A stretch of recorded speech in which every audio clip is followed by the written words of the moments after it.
Man of God, hear me. Find comfort. Why is Satan attacking my ministry? I will tell you why. It is not because of where you come from.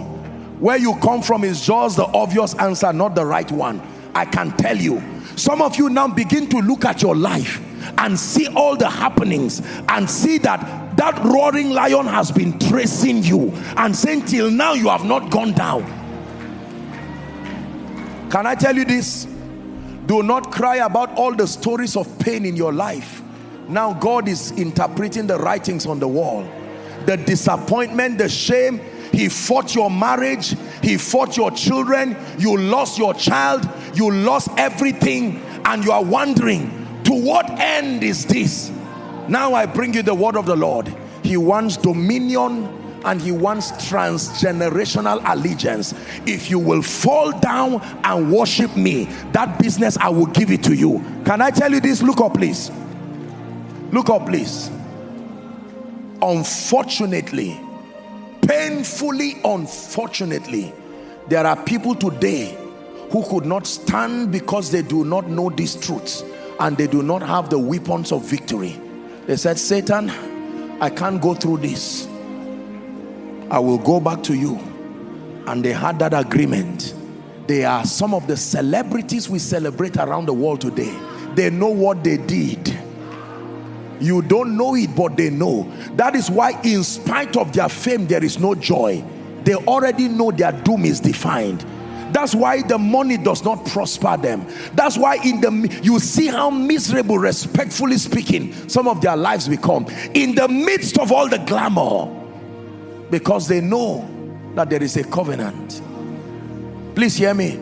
Some of you right now, Satan is about to tempt you, and he's using financial issues. He's using marital issues. He's using health issues. And they have called you from the village. Come back. Remember what we said. We will bath you near the river. And that's it. Just bathing. No, it's not about the water. A river does not hurt people. There is an allegiance. Please hear me. Let me encourage someone as we pray. For the sake of those depending on you, don't give up. Don't give up. Some of you are crying. Listen to me, I'm very serious. For the sake of your family members, if you give up, who else will help them? Are you not seeing their state? That's why God sent you to Koinonia here. For those of you following, that's why he said,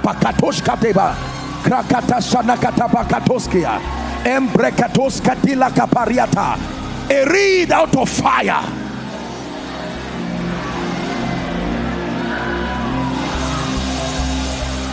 Only Yeshua, you reign forever.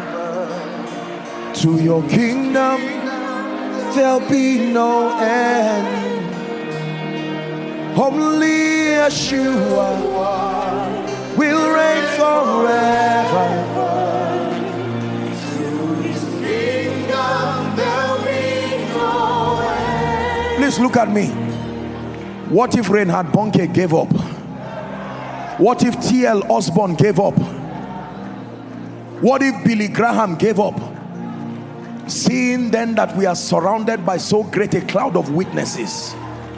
Can I tell you this? Please look at me, brothers and sisters. This is a word from the Lord. This is not just a deliverance series. You need to go back home and listen to this thing again. Especially this part. What is Satan really looking for? You are wrong if you think it's your marriage. You are wrong if you think it's your health. What is it about the cancer and the fibroid and whatever the genotype issue? No, none of those things. There is something he's looking for. Please look up. We're wrapping up. Please look up. In our nation here and many parts of Africa, when kidnappers or some of these evil people are looking for people, what they do is they try to look for somebody or something dear to you. Is that true? They catch your child or they catch whoever, and then sometimes they will now make you to hear the voice of your child. And when your child that you gave birth to says, "Daddy, please don't leave me like this. You can give up that business and say, what is business if my child is in the hand of someone? And all of a sudden you bring your everything. So what Satan did was he studied everything dear to you. He found out your assignment is dear to you, your family is dear to you, your business is dear to you, and he fashioned an attack. Hear me. Now that it seems like he's collected the business, he's strangling the business like the voice of that child and making you hear it. Daddy, will you live this vision like this? Daddy, is this how this family will be without a child? And before you know it, they say there is somebody. It's not exactly evil, but we will go to the village. He said we should bring a chicken, we should bring 1 groundnut oil, we should bring palm oil, we should bring a knife and bring some kinds of things. Some of you, God brought this message to help you because you're on your way going there now. Be careful. Can I tell you this? Desperation is Satan's moment. The moment Satan finds a desperate individual, here he comes. I spoke to you 10 years ago. You didn't listen. 10 years later, are you willing?